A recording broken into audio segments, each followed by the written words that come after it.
네, 오늘 순전함 시리즈 마지막은 예수님의 기도처럼 이라는 제목으로 말씀을 전하도록 하겠습니다.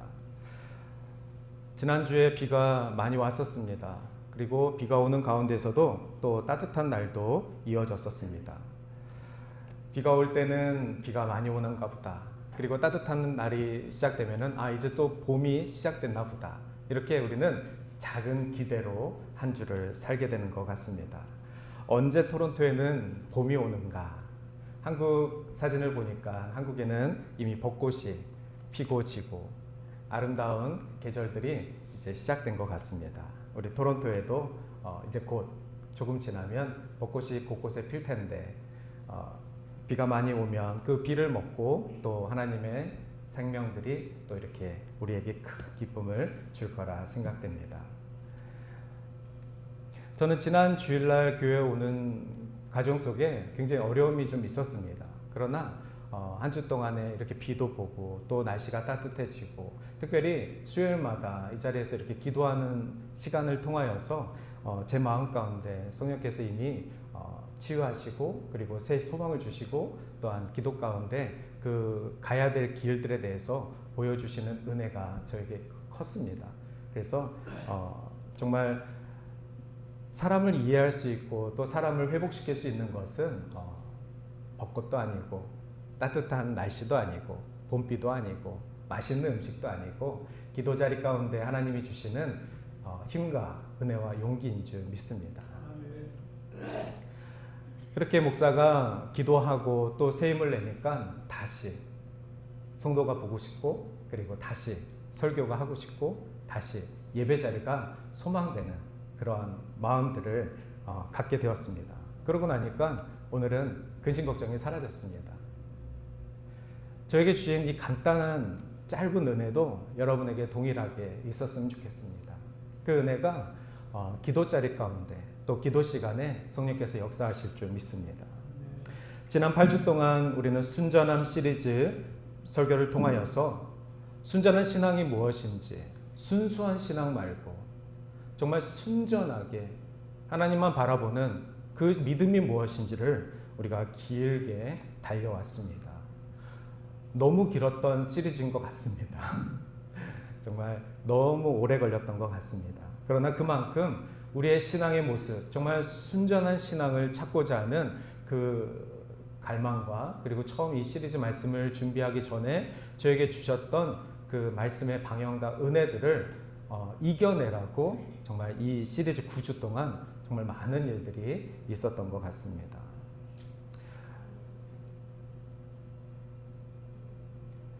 근데 오늘 마지막 시리즈 말씀을 마치면서 저는 이제 말씀을 다 전했는데 이 말씀을 들은 우리 성도님들은 어떤 신앙의 모습으로 교회와 가정과 지역을 섬기며 살아가기로 결단하셨을까 생각해 보게 됐습니다.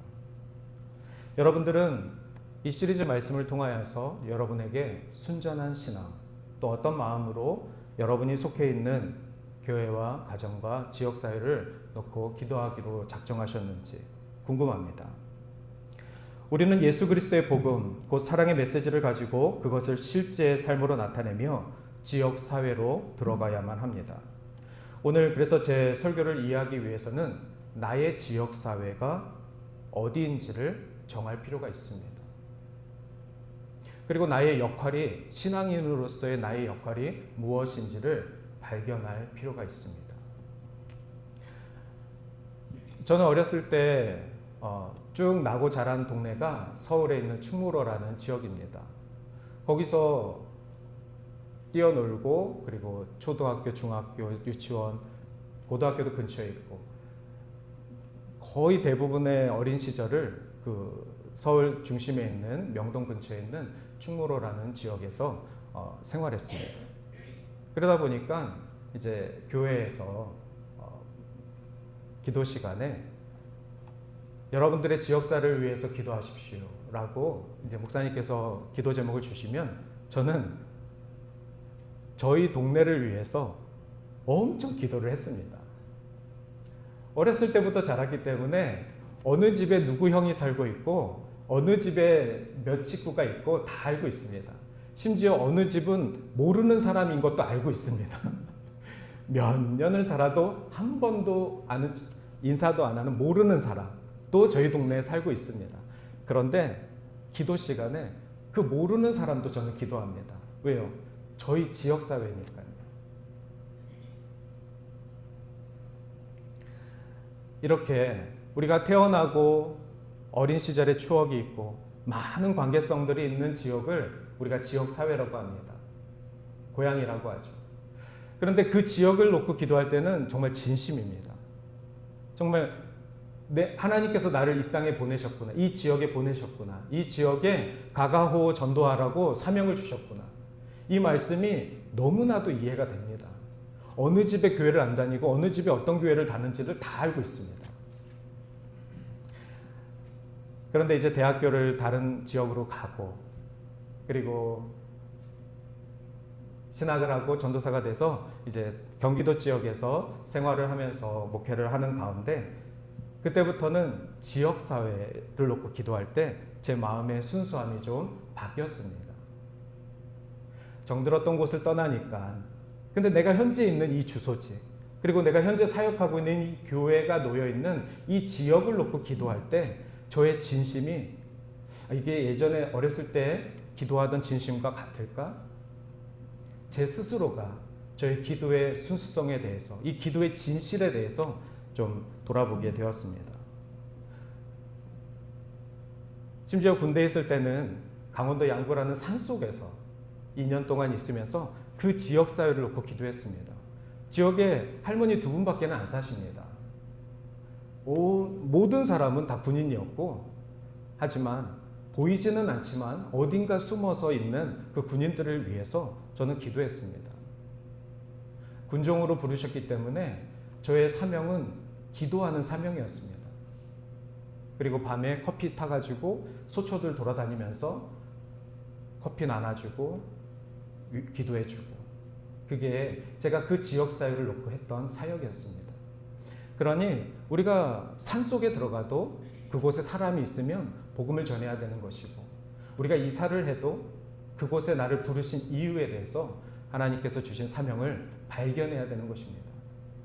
여기 계신 모든 분들 대부분은 이제 한국을 떠나서 캐나다 그리고 특별히 토론토에서 정착해서 오랜 동안 이곳이 이제 삶의 터전이 되셨습니다. 그렇다면 우리의 지역 사회는 이곳입니다. 그리고 우리 교회가 있는 이 지역을 놓고 알든지 모르든지 누구 집에 누가 살고 어느 집에 어떤 형편인지 알든지 모르든지 우리에게 주신 지역사회를 놓고 우리의 역할은 분명히 있을 것입니다. 그것을 발견하지 못하기 때문에 그것에 눈을 감고 관심이 없기 때문에 어디를 놓고 기도해야 될지 어느 지역을 놓고 기도해야 될지 나는 어느 지역에서 복음을 전하는 전도자로 살아가고 있는지 갈팡질팡 하는 것입니다.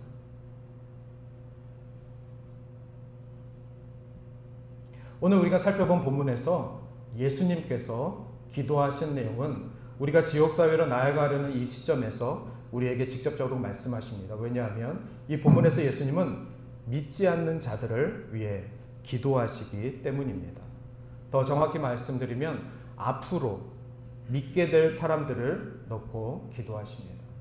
예수님은 어떤 역할이 있으시기 때문에 지역사회를 놓고 예수님이 지금 계신 이 지역사회를 놓고 이렇게 기도할 수 있었던 것일까요?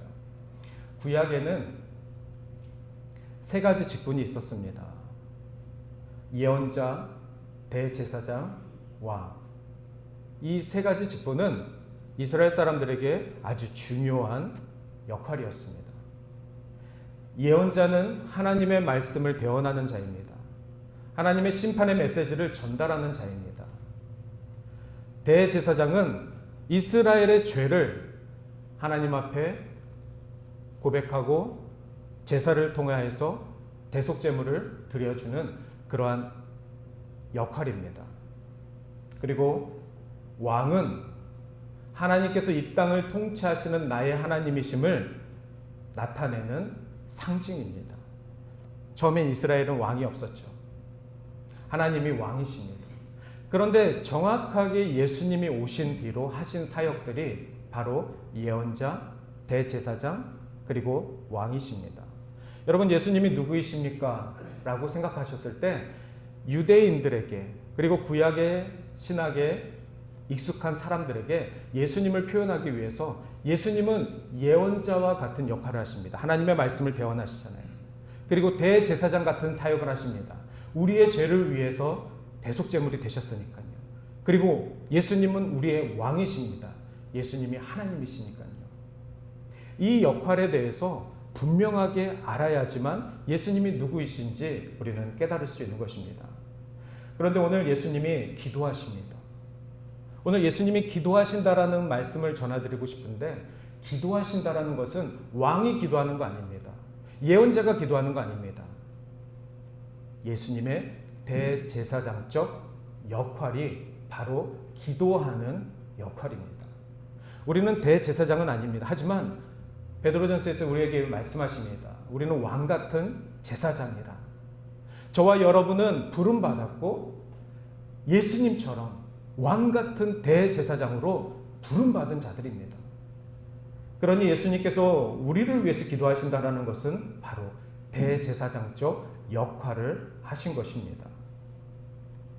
이런 마음으로 예수님은 12 제자들이 하나가 되기를 바라는 마음에서 기도하셨습니다. 오늘 17장 20절 말씀, 내가 비옵는 것은 이 사람들만 위함이 아니요 또 그들의 말로 말미암아 나를 믿는 사람들도 위함이라. 21절입니다. 아버지여, 아버지께서 내 안에, 내가 아버지 안에 있는 것 같이 그들도 다 하나가 되어 우리 안에 있게 하사. 예수님께서 이 기도를 하신 것입니다. 아버지가 내 안에, 예수님이죠. 내가 아버지 안에 있는 것처럼, 즉 하나님과 예수님과의 관계를 예수님은 분명히 아셨습니다. 삼위일체 되신 예수님께서 아버지 안에 계셨고, 그리고 하나님 아버지가 이미 내 안에 계시기 때문에 그들도 다 하나가 되어 우리 안에 있게 하옵소서. 이게 예수님의 중보적인 기도입니다.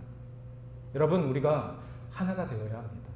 그런데 그 하나가 된다는 것은 예수님의 이 기도 가운데 동참되어져야 한다는 것입니다. 하나님이 예수님 안에 계신 것처럼 하나님이 우리 안에, 하나가 된 우리 안에 계셔야만 합니다. 또한 우리 또한 예수님 안에, 하나님 안에 살아야만 하는 것입니다. 그래서 교회가 하나가 된다는 것은 그저 다투지 않고 성도들끼리 잘 지내는 정도가 아닙니다.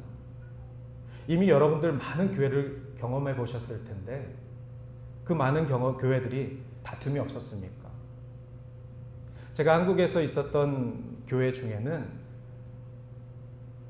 다툼의 방이 있었습니다. 교회 들어오기 전 코너에 있는 방이었는데 그 방에만 들어가면 회의하다 싸움이 납니다. 근데 오랫동안 함께 계시던 분들이라 실컷 싸우고, 밖에서도 다 들리는 싸움을 실컷 싸우고, 그리고 나와서는 또 식사도 같이 하러 갑니다. 그래서 저희들은 다툼의 방이라고 불렀습니다. 하지만 교회가 하나 된다는 것은 그렇게 다투지 않는 정도가 아닙니다. 싸우지 않는 정도가 아니고 잘 지내는 정도가 아닙니다. 교회란 싸우러 오는 장소가 아니기 때문에 그렇습니다. 예수님이 바라시는 건 교인들이 싸우는 정도가 아닙니다. 예수님이 바라시는 건 제자들이 하나 되기를 바라시고 제자들이 하나님 안에서 거하는 삶을 살아내기를 바랬던 것입니다. 구약으로 잠깐 돌아갈까요? 아담과 하와가 있습니다. 아담과 하와가 왜 에덴에서 쫓아났죠?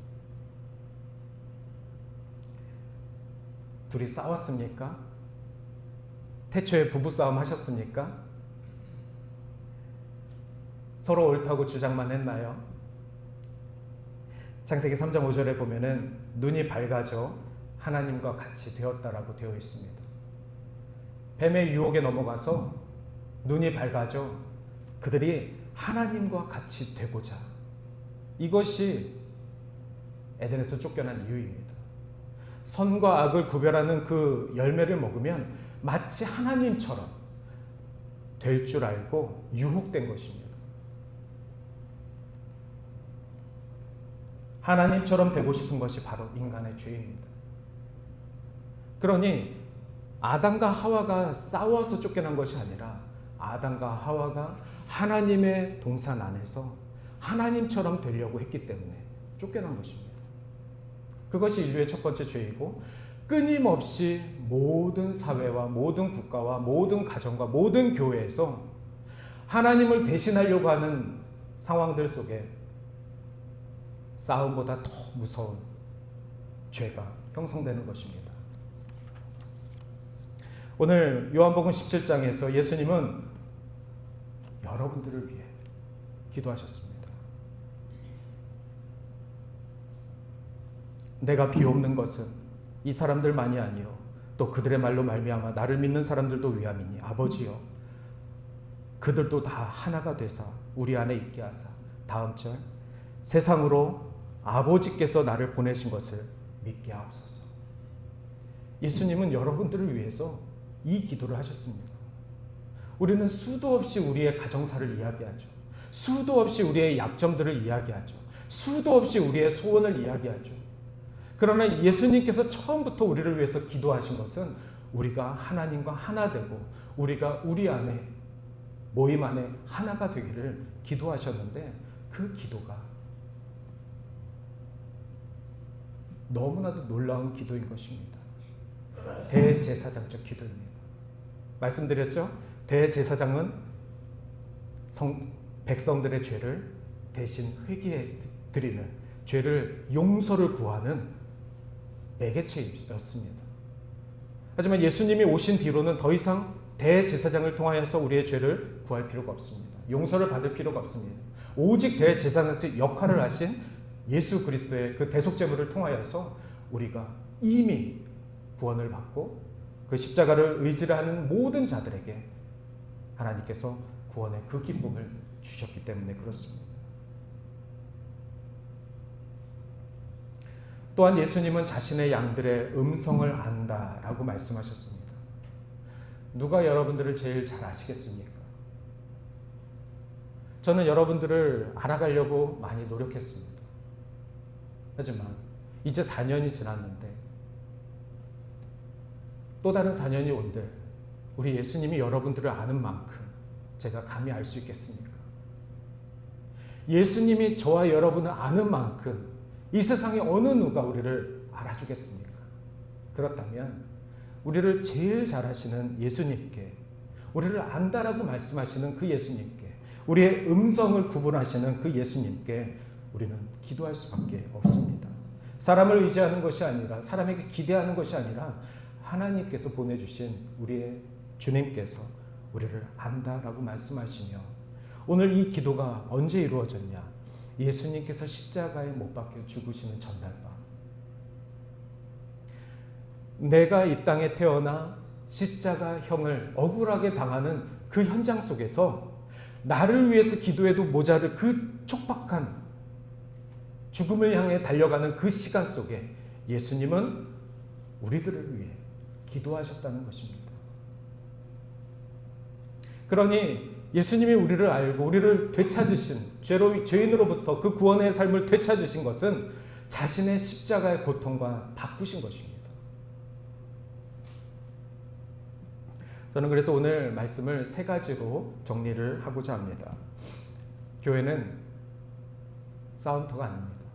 교회는 단순히 싸우지 않는다고 해서 하나가 된 건 아닙니다. 우리 안에 싸우지 않아도 상대방을 미워하면 그것은 하나님이 용서할 수 없는 싸움입니다. 그래서 교회가 교회다운 것은 예수님께서 말씀하신 것처럼 내가 하나님 안에, 하나님이 내 안에 있는 그것이 바로 우리 안에 하나입니다. 그런 의미에서 우리는 어떻게 하나가 될 수 있는지, 무엇을 하나로 지켜야만 하는 것인지 3가지를 말씀드리겠습니다. 첫 번째는 우리의 믿음입니다. 우리의 믿음이 하나가 되어야만 합니다. 우리 모두는 그리스도의 몸에 속해 있는 자들입니다. 예수의 제자들이고 하나님께서 부르신 백성들입니다. 예수님이 참 포도나무시고 우리는 그의 가지들입니다. 우리가 살아있는 한 예수님께서는 우리의 이 뻣뻣한 메마른 가지들을 통하여서 열매를 맺으실 것입니다. 그 소망을 가지고 우리가 살아가는 것입니다. 또한 두 번째는 복음이 하나가 되어야만 합니다. 우리가 전하는 것은 유일하게 복음입니다. 복음은 예수 그리스도이신데 우리가 전하는 것이 각기 다르면 세상 사람들은 교회를 오해하게 됩니다. 하나가 된 공동체는 복음을 동일하게 전해야만 합니다. 예수님께서도 그들이 하나가 되기를 바라셨습니다. 유대인들뿐만 아니라 이방인들까지도 모두 다가 하나가 되기를 바라셨습니다. 그들의 말로 말미암아 나를 믿는 사람들 모두 다가 하나가 되기를 바라셨습니다.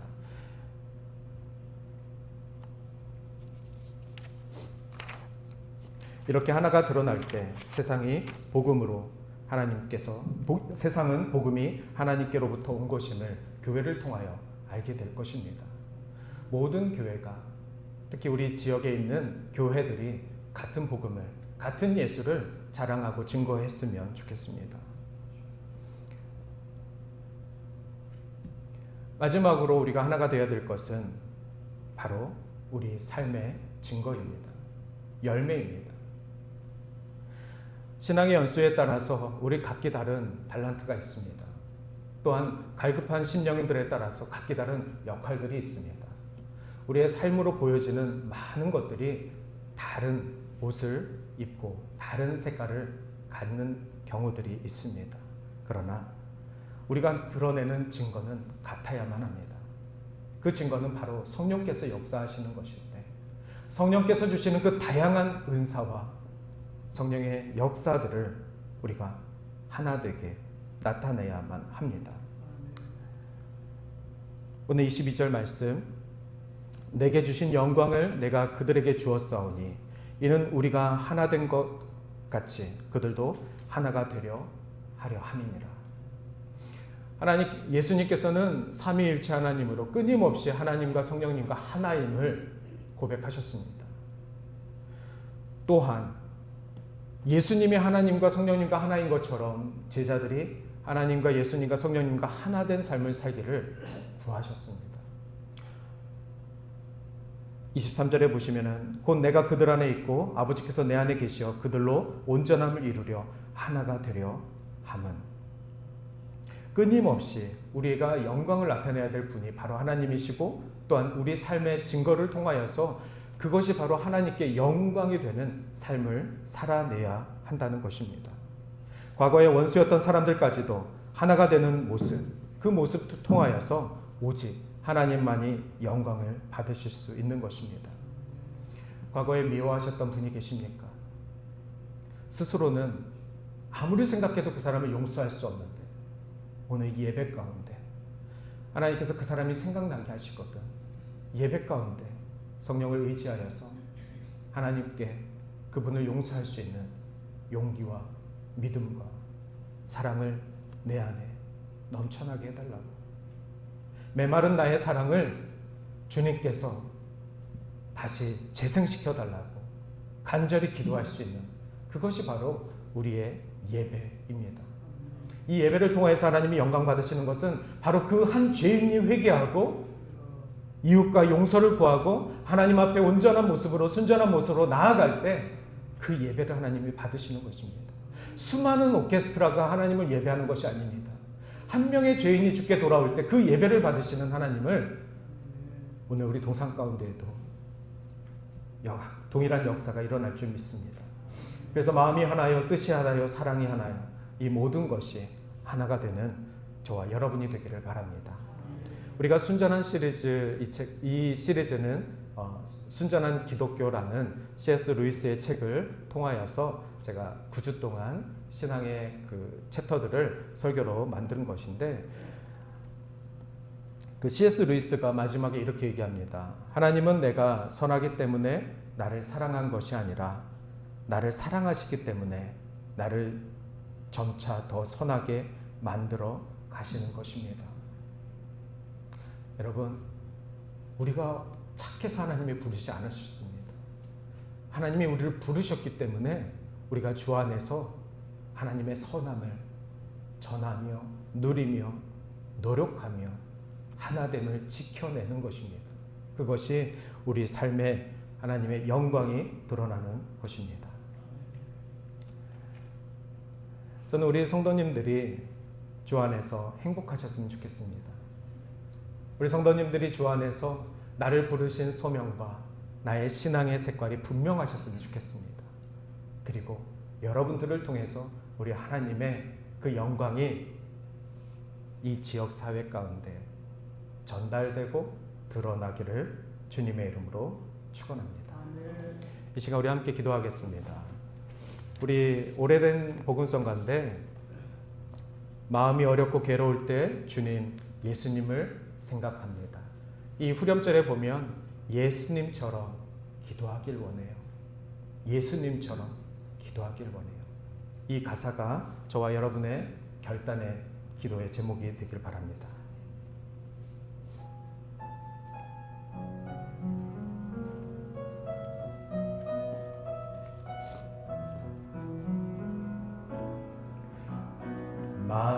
마음이 어둡고 괴로울 때 주님 예수님을 나 생각해요.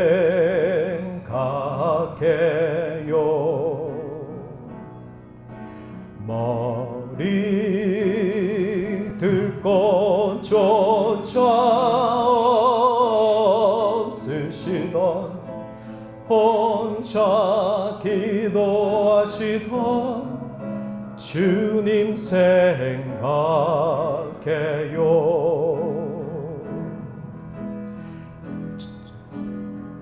주님만 섬기며 따르기로 한 나 세상이 준 이 모든 세상이 준 이 모든 괴로움 버리고 예수님처럼 기도하길 원해요.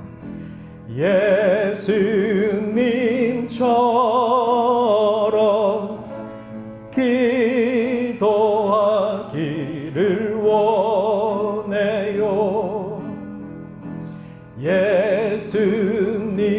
예수님처럼 기도하기 원해요. 주님만 섬기면 주님만 섬기며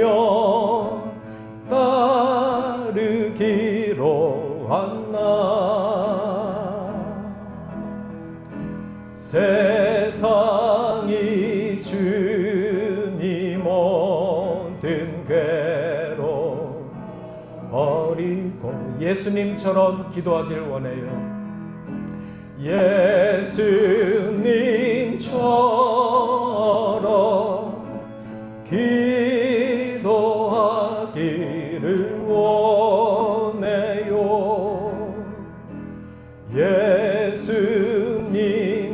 예수님처럼 기도하기 원해요.